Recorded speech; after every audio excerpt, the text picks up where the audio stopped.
Magandang araw sa inyo, Sir Bob, at sa lahat ng mga listeners. Tawagin na lang akong Gigi, taga San Jose del Monte, Bulacan. Meron lang po akong karanasan na gustong ibahagi sa channel nyo. Karanasan ko ito nang minsang magbantay ako sa ate ko na naoperahan sa ospital na to na hindi ko na lang papangalanan pa. Isa po siyang public hospital na may kalakihan din at nasa isang bayan ng SJDM. Ilang araw din nanatili doon si ate, kaya ilang araw din akong hindi nakauwi sa bahay at nagstay para magbantay sa kanya sa ospital. Doon na ako naliligo, natutulog at kumakain ng mahigit sa 1 linggo na. Nagkaroon kasi ng komplikasyon yung unang opera niya kaya na-infection. Inoperahan ulit siya sa matres. Nang nasa public ward na kami, doon na nagsimula yung mga paramdam sa akin. Siguro dahil medyo malakas yung pairamdam ko sa mga paranormal. Pagpasok pa lang kasi namin sa silid na yon, may kakaiba na akong naramdaman. Mabigat siya at parang bigla akong nanghina. Hindi ko alam kung dahil lang ba sa puyat o pagod sa ilang araw kong pagbabantay kay ate. Nagkataon pa na wala kaming kasama sa silid. Saglit ko siyang iniwan noon na natutulog. Naligo muna ako sa banyo kung saan nasa loob din ng silid na yon. Narinig ko na may nagbukas ng pinto kaya nagmadali ako noon dahil baka may kailangang biling gamot o instructions. Siguro mga 5 minuto lang ako sa banyo noon at agad akong nagbihis. Paglabas ko ay natutulog pa rin si ate at wala namang ibang tao sa loob. Nagtaka ako noon dahil narinig ko talaga yung langit-ngit ng pagbukas ng pinto. May nakita pa akong dumaan noon sa maliit na siwang ng pinto ng banyo. Naaputi yon. Hindi ko alam kung nurse ba o doktor yung pumasok. Pero kitang-kita ko na may tao talaga. Ilang minuto lang noon ay may pumasok ng nurse at saka pa lang siya nagbigay ng reseta ng mga gamot. Kaya hindi mawala sa isip ko yung narinig at nakita ko noon habang papuntang pharmacy. Kinagabihan ay natulog ako sa atabing higaan. Parang pangtatluhan kasi yung silid na yon. May 3 higaang nakahilera at nasa may bintana malapit ang ate. Nasa gitna ang higaan ko nung gabing yon. Pinatay ko na yung ibang ilaw maliban doon sa may higaan namin dahil anumang oras ani pumapasok na nurse at doktor. Kasarapan na ng tulog ko noon, Sir Bob. Nang maramdaman ko na parang may yumuyugyog sa higaan. Hindi siya ganun kalakas pero naramdaman ko na umuga yung higaan kaya nagising ako. Saglit akong napabangon. Akala ko nga ay lumindol. Pero nang tumingin ako sa gilid ko sa ilalim ng kama, grabe yung kilabot ko. May nakita akong gumagapang palabas galing sa ilalim ng hinihigaan ko. Gumapang yon sa ilalim ng higaan ni ate. Pero sa isang iglap ay bigla rin yung nawala. Ang tindi ng kaba ko noon. Para akong nananaginip at biglang naalimpungatan. Sobrang nakaagulat na nakakakilabot ang makakita ng ganong nilalang sa loob ng isang pampublikong ospital. Ang masama noon ay ako lang ang gising ng mga oras na yon. Ayoko namang ding gisingin si ate at baka matakot sa nakita ko. Hindi na ako gaano nakatulog nung gabing yon. Umaga na ako nang makaidlip at may pumasok na nung ibang pasyente. Isang may katandaang babae. May kasama siyang halos kaedaran ko rin na babae. 23 pa lang ako nun. Medyo nawala na yung pangamba ko na may makikita ulit akong kababalaghan sa loob ng silid na yon dahil may kasama na kaming iba at may dumating pa noon kinagabihan.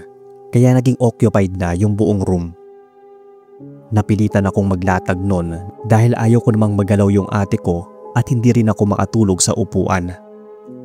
Mabuti at dinalahan ako ng kuya ko ng sapin at unan. Naglatag ako noon sa tabi ng higaan ni ate. Mga bandang 9:00 siguro noon ay nakaramdam na ako ng antok. Tulog na rin yung mga tao at pasyente sa kabilang higaan kaya pinasya ko ng humiga at matulog noon. Walang aircon yung silid at ceiling fan lang ang gamit doon dahil nga public hospital. Kaya naman sa pagtataka ay nagising ako dahil nakaramdam ng matinding ginaw. Ramdam ko talaga na parang may dumamping yelo sa paa ko. Bigla ko yung nahila pabaluktot at pabilis kong kinumutan yung paa ko hanggang sa leeg. Nanginginig na ako. Sobrang lamig ng naramdaman kong dumampi sa paa ko at hindi ko alam kung ano yon. Para na nga akong binabalot ng yelo. Nang di ko na nakayanan ng ginaw ay bumangon ako. Nakita kong tulog na tulog pa rin sila at parang hindi naman giniginaw. Lumipat ako sa higaan ni ate. Doon ako pumwesto sa may paanan niya. Nakaidlip na ako noon kahit medyo nakabuluktot ang posisyon. Bigla akong napasipa noon nang may humawak sa paa ko. Mabilis akong bumangon at tiningnan kung ano o sino yon. Pero walang tao sa paanan ko. Kinilabutan ako ng sobra. Nagising na nga si ate. Siguro, naramdaman niyang may naglulumikot sa higaan niya. Umusog na siya noon para makahiga ako ng maayos. Tinanong niya kung anong nangyayari sa akin. Parang hindi raw ako natutulog. Sinabi ko na lang na magpagaling na siya dahil parang hindi na ako makakatagal sa ward na yon. Alam niyang may nararamdaman akong kakaiba pag ganong nagsambit na ako na ayoko sa lugar. Kinabukasan ay tinanong niya ako kung ano ba yung nakikita ko. Narinig pa kami ng mga kasama namin sa silid. Sinabi ko lang sa kanya na may nakita ako isang beses. Pero nararamdaman, madalas. Hindi naman siya nanakit. Nakakatakot lang isipin na may makulit na multong nagpaparamdam sa akin at sa akin lang. Pero ilang araw pa kaming nanatili dun sa silid na yon. Hindi na nga ako halos makatulog ng maayos, lalo na at sa akin lang talaga siya nagpaparamdam. Kaya hindi ko rin malaman kung imagination ko lang ba yon o totoo. Pero nang makauwi na kami noon, nakita ni na ate at mama yung parang mga pasako sa paa at hita. Hindi ko yun napapansin dahil palagi akong nakapadyama o nakaleging sa ospital. Pero nang mag-shorts ako sa bahay, ay ang dami ko palang bakas na parang kinurot. Hindi ko alam yung isasagot nun nang tanungin ako kung napano ako. Basta alam ko ay wala pa yun nang magpunta kami ng ospital. Kung hindi pa ako pinatawas, ay hindi pa mawawala yung mga pasang yon. Alam kasi nila na medyo malakas yung pakiramdam ko at nakakasense talaga ako na may multo. Kaya diretso na ako sa manggagamot kesa sa ospital. Ang sabi ng mangtatawas, may nagulo daw akong kaluluwa. Pero sabi ko nga nun, mukhang ako ang nagulo niya at hindi ako ang nanggulo sa kanya. Nalaman ko lang noon na sadyang may nagpaparamdam daw talaga sa ward na yon. Pero sa tingin ko ay namimili lang sila ng tatakutin nila. Lalo siguro at alam nila na madali ko silang makita at maramdaman. Hanggang dito na lang Sir Bob ang kwento ko sa isang ward sa isang public hospital dito sa SJDM. Salamat po sa pagbibigay ng time para mabasa itong story ko.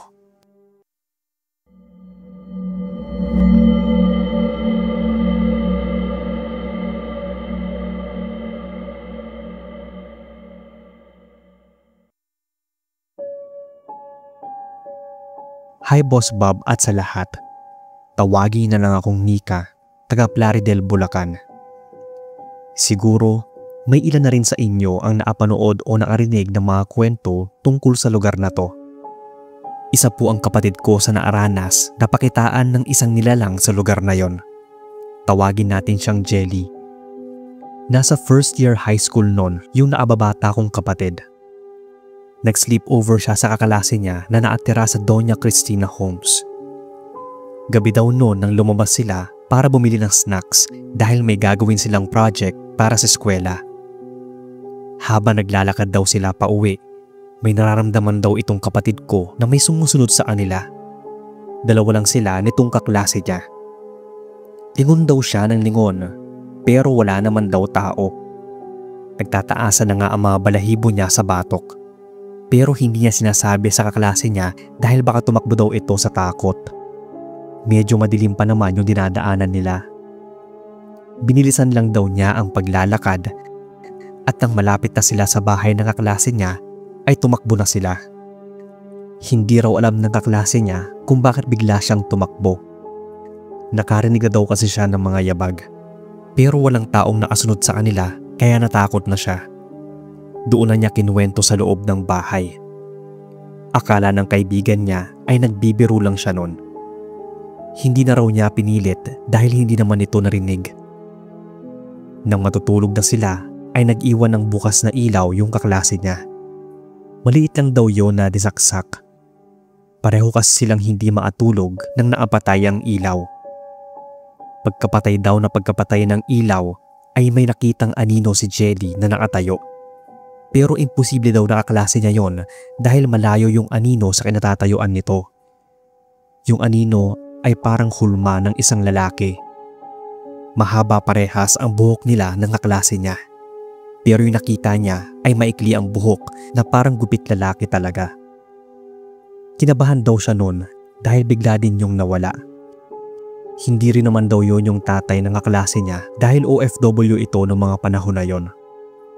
Pinilit na lang daw niyang maatulog dahil baka namali lang siya ng nakita. Pero kalagitnaan daw ng gabi ay nagising siya na parang may naglalakad sa kwarto ng kaklase niya. Akala nga niya ay nagising din ito. Kinilabutan siya dahil nakita niyang natutulog yung kaklase niya. Pagtingin daw niya sa may dingding ay may anino na naman siyang nakita. Gumagalaw-galaw daw yon. Nagtalokbong na ng kumot yung kapatid ko sa sobrang takot at nagsumiksik sa kaklase niya. Hindi daw siya nakatulog noon dahil sa mga naririnig. Nagising naman daw yung classmate niya at naramdaman daw nitong panay ang galaw niya. Sinabihan daw siya nitong matulog na. Huwag na lang pansinin yung naririnig at nakikita.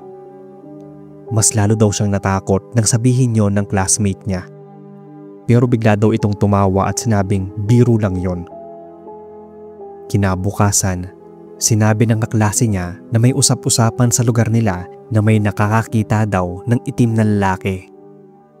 Kinabahan noon si Jelly dahil parang ganoon yung nakita niya. Pero hindi naman daw totoo yon, sabi ng kaklase niya.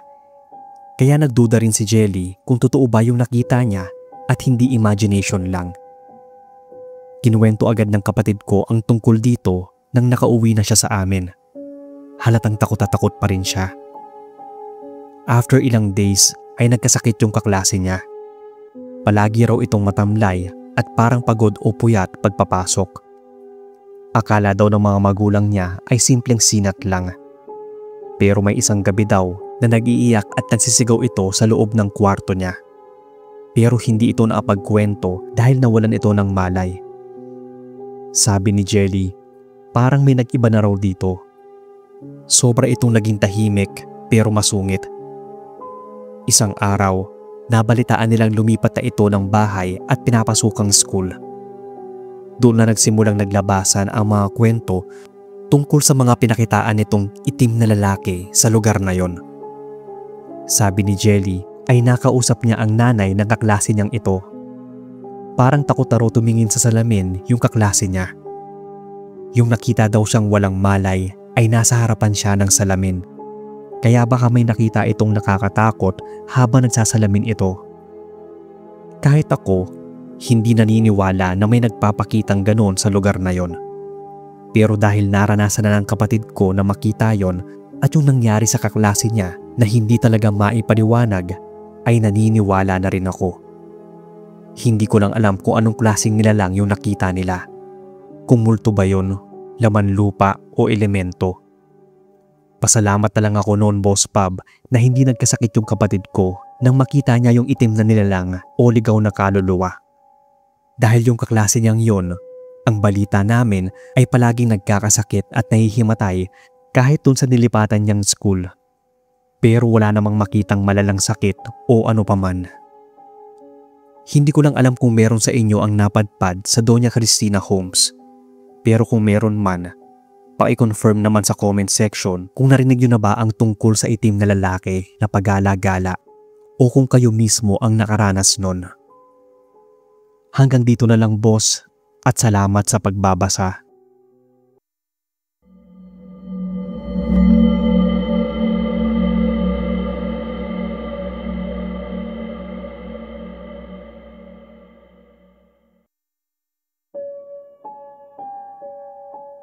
Mapagpalang araw sa inyo Sir Bob at sa lahat ng sumusubaybay at nakikinig sa inyong channel.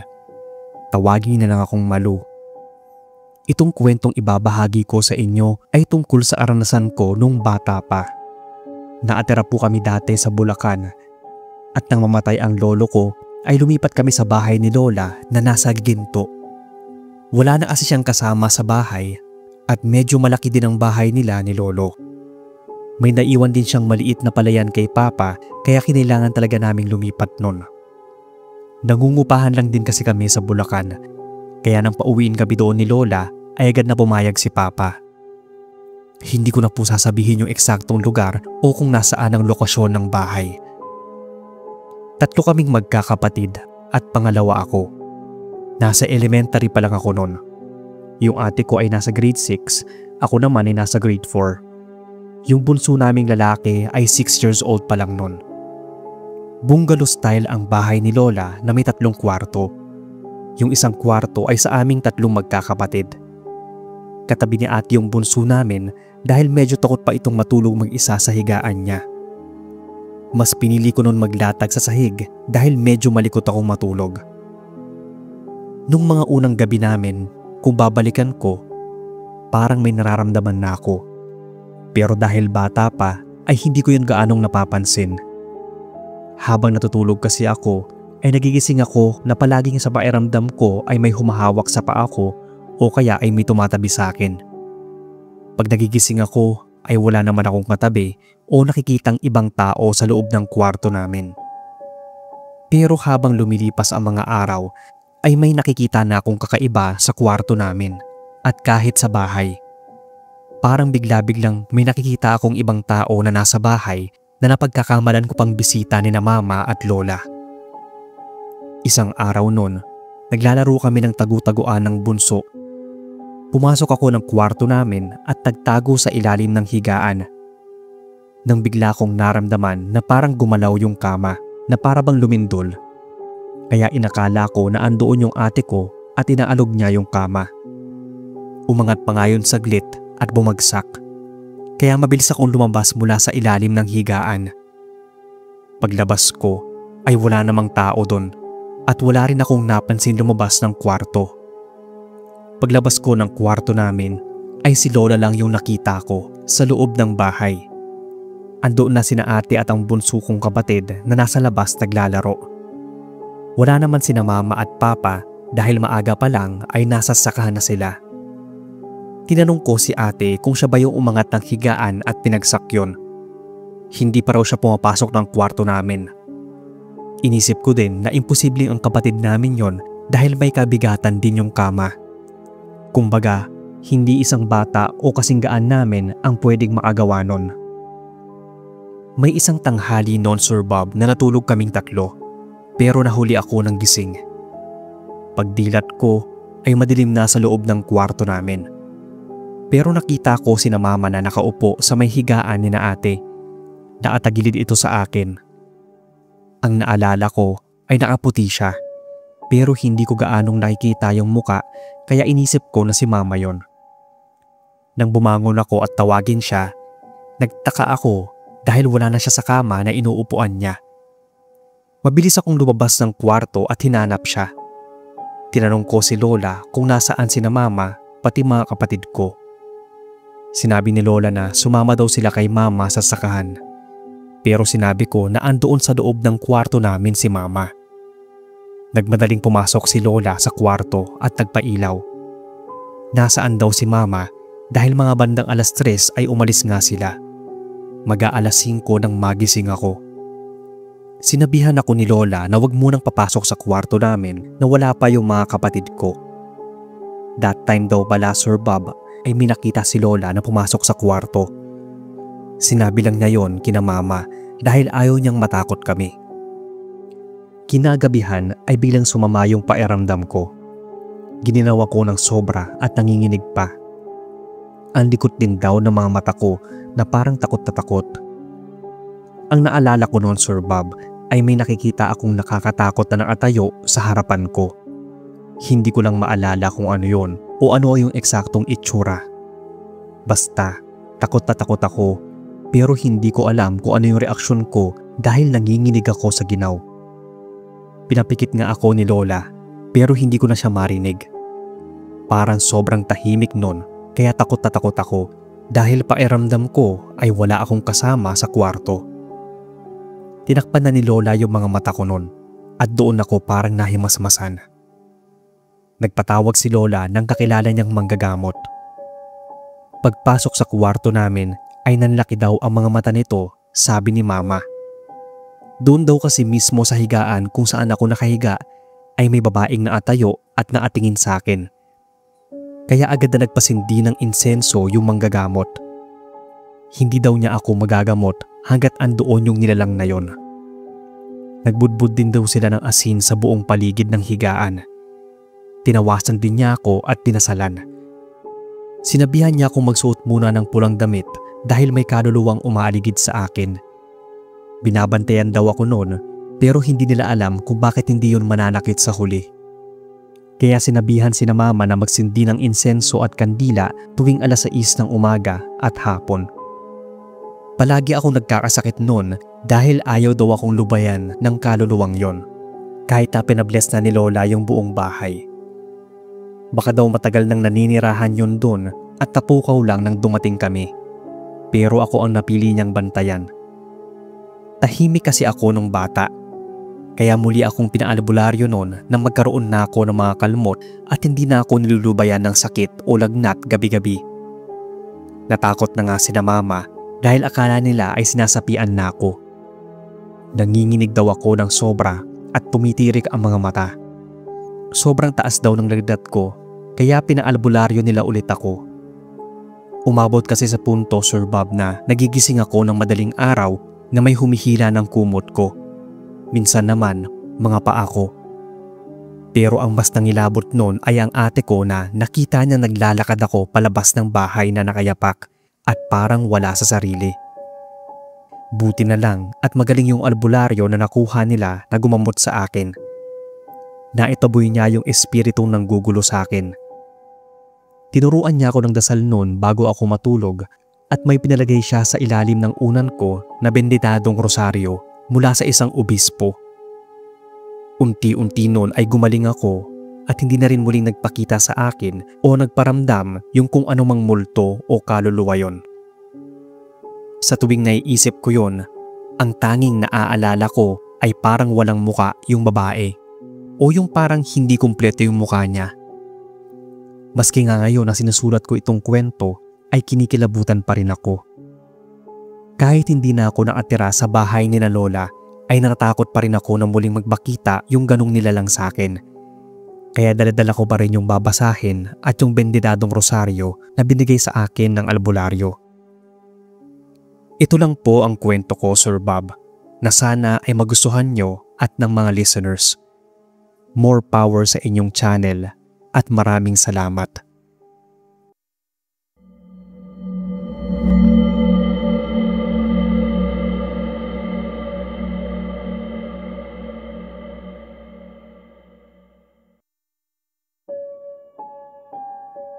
Hello po sa inyo, Sir Bob, at sa lahat ng mga listeners ng Kadiliman Stories. Itago niyo na lang ako sa pangalang Rico, 39 years old at taga Tanay, Rizal. Kami ng 3 kong kaibigan na sina Alvin, Marco at Roger ay parehong mahilig sa adventure. Naakyat na nga namin ang ilang bundok dito sa Luzon at binabalak pa naming maarating hanggang Mindanao. Meron kaming isang bundok na napuntahan na may nangyaring kakaiba sa kaibigan naming si Alvin. Yun ay noong nagpunta kami sa bundok Manalmon ilang taon na ang nakakalipas. Hindi ko pa alam noong mga panahon na yon na ito yung bundok na sinasabi nilang pinagsyutingan noon ng isang batang artista na namatay na. Ilang dekada na to nangyari. Wala naman itong pinagkaiba halos sa mga napuntahan naming bundok. Mapuno ito at kung iisipin ay hindi naman gaanong matarik. May iilang kuweba ding makikita doon kung lilibutin ang lugar. Ang bayukbok at madyum na pareho din naming napuntahan. Kaya kampante kami noon na katulad sa ibang napuntahan namin ay walang mangyayaring masama. Mga bandang 2:00 ng hapon ay nasa paanan na kami. Balak naming mag-camping at mag-overnight noon. Mga taong 2011 ito nangyari at hindi pa gaanong developed ang lugar. Pagkatapos naming mapuntahan noon ang pakay naming mga kuweba, ay dumiretso na kami sa summit ng bundok at doon nagpasyang magpalipas ng gabi. Medyo masukal pa at maraming maririnig na kung ano-anong huni ng hayop. Nagtayo kami ng 2 dome tent at kasama ko si Alvin sa isang tent. Pagkatapos naming magsiga at kumain ay nagkwentuhan muna kami at kumuha ng ibang larawan kahit medyo madilim na. Pinasya na naming matulog ng maaga noon para maatawid kami ng maaga sa kabilang bundok. Hindi ko alam, Sir Bob, na lumabas ng tent si Alvin. Ang sabi niya ay umihiraw siya. Nang may marinig siyang kaluskos, di kalayuan sa tent namin. Kaya inalam daw niya kung alin daw yon. Nang bumalik siya sa tent, ay para na siyang tulala. Tinanong ko siya kung saan siya nanggaling dahil mag-uumaga na nang makabalik siya. Ang sabi niya ay naligaw daw siya.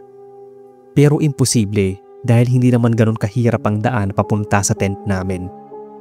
Hindi nga rin daw niya alam kung bakit hindi niya makita yung daan pabalik.